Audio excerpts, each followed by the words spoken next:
What's up everyone, welcome to Ashley Talks Movies. Today's video is a review of The Last Showgirl.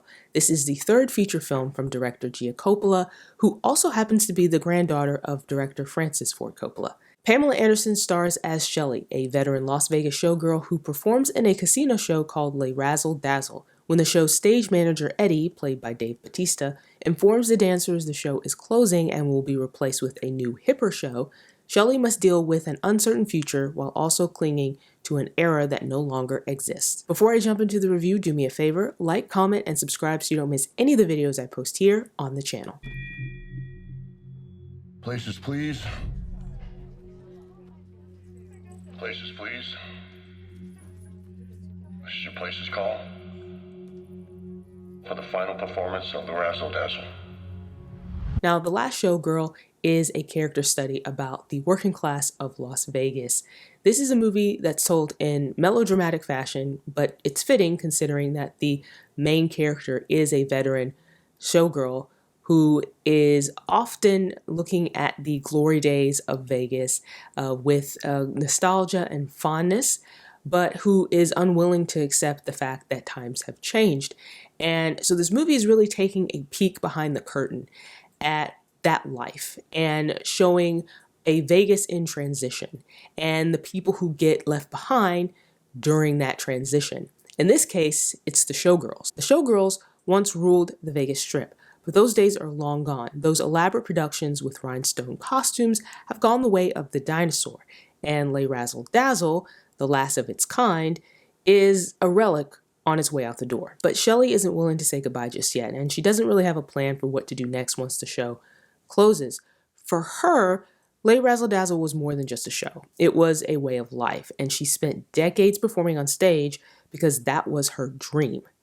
And she reached it. So the idea that her dream is suddenly going to go away, like the thing that she spent her whole life working towards, will be gone, she can't really accept that. She can't really grapple with that. Because she cares so much about Le Razzle Dazzle and the life that it helped her build, she uses any opportunity to talk about the glory days. But her view of the show is in stark contrast with the younger dancers she works with, who will freely admit that the show is on its last leg and will often look at it as only a way of earning a paycheck. Now, The Last Showgirl is held together by some really strong performances, especially from the supporting cast.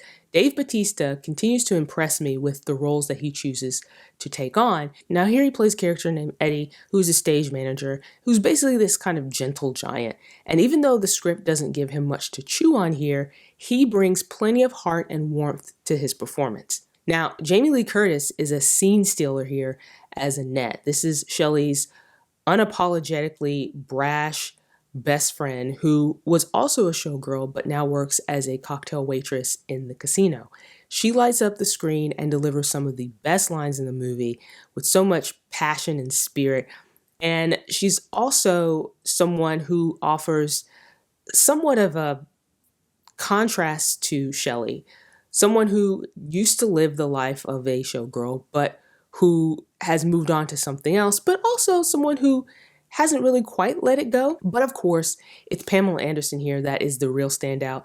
She gives a really great performance, and this role really allows her to show her acting chops. It's also a departure from so many of the other roles that she's been known for. Here, she's doing a dramatic role and playing the character with such empathy and vulnerability, and it's hard not to root for her.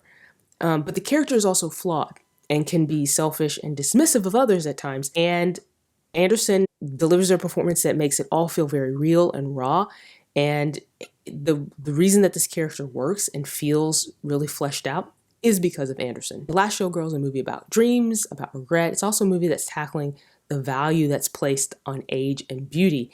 And like so many other movies that have come out in the last year, it focuses on a woman in an industry that values beauty and youth, but who also gets discarded once that industry decides that she no longer has value. But as a whole, The Last Showgirl feels a bit aimless in how it wants to tell that story.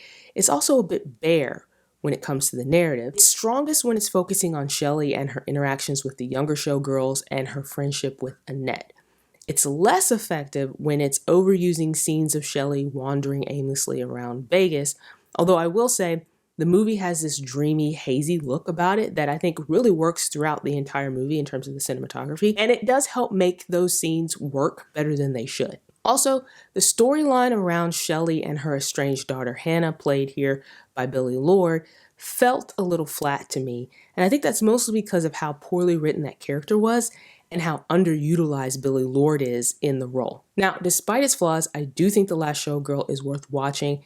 It's not great, but it is good and it's entertaining. It's really a showcase for Pamela Anderson, who gets the opportunity to show that she is a capable actor, that she has range, and she delivers a captivating performance. And this is a departure from the roles that she typically gets, and I think she makes the most of it. So if anything, this movie is worth watching for her performance alone. So those are my thoughts on The Last Showgirl. Do you plan on watching the movie? Let me know in the comments. While you're here, like this video, subscribe, and stick around for more videos like this.